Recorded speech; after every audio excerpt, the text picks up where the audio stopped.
Yep, it's confirmed there is a new silver shortage, and this time it's the top silver producing country in the world, which means that we should all pay attention. We'll talk about how this may or may not have an impact on silver's price as we explore.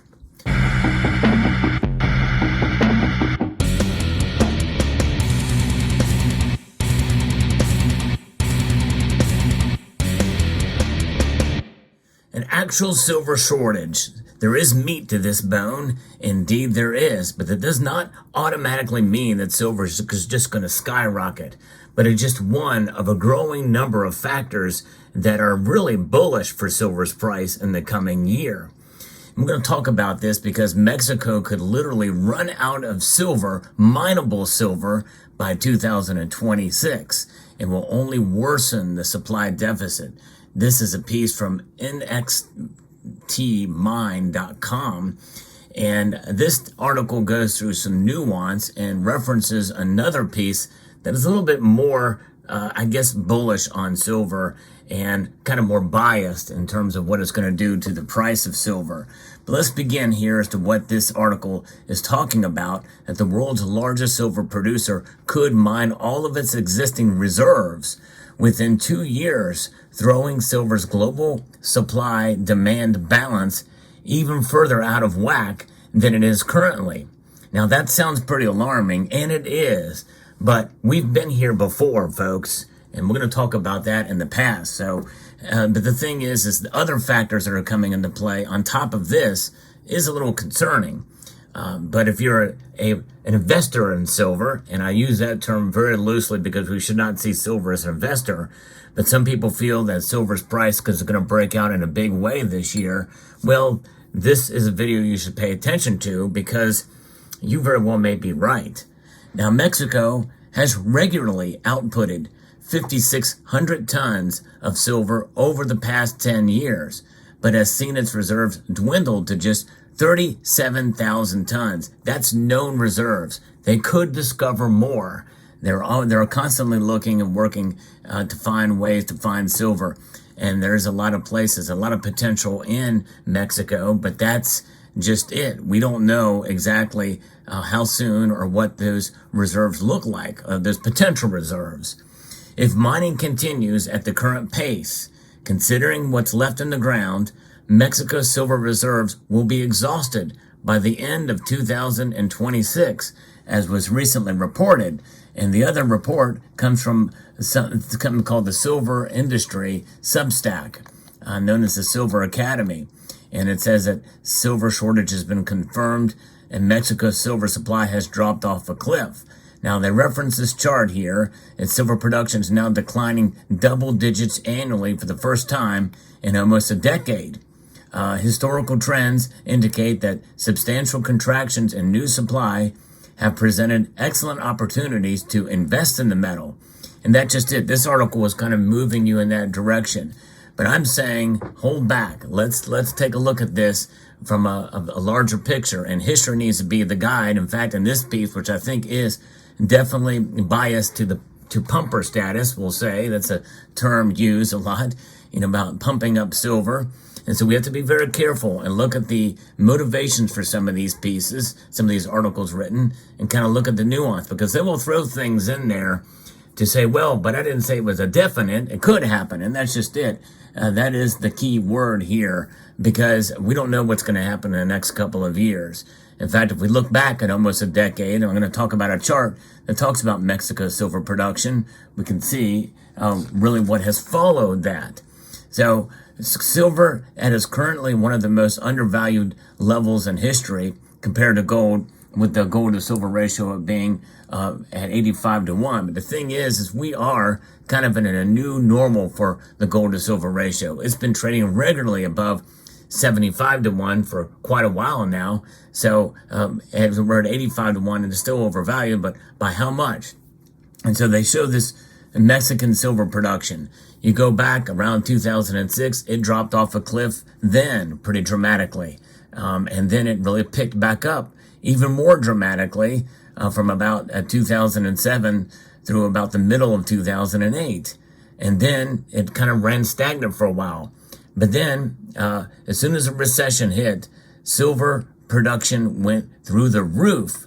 It was up over 30%, a massive spike through about 2011, 2010. And think about all that silver being produced, but the silver price still spiked up to $50 an ounce then. So it was an anomaly. That was a time. So it was not about silver supplies or deficits that caused silver price to get skyrocket to over $50, almost $50 an ounce back then, over $50 in today's dollars if you adjust for inflation. Then the next time we saw a massive silver deficit and the production was down was back in 2016, down about 17-18%. And we saw silver's price around that year climb up to about $30 an ounce based off the factors because it stayed in a pretty long deficit. And I think a lot of that was due to, well, the price of silver was low. And that it was really low during that whole decade, the rest of that decade. It wasn't until about the middle of 2019 that silver production picked up. But even through the pandemic, the production was up and it had climbed. But now here we are, and we're starting to see this supply go down. Now, Mexico is the world's #1 producer of silver. Now, there is a lot of labor activism on the rise, as well as environmental as well. And we see shifts in the political regimes, essentially by the day in Mexico. So there are some problems there. Now, this piece, and I'm not sure I really follow it or believe it totally, but they're saying that the cost to produce silver is about $24 an ounce.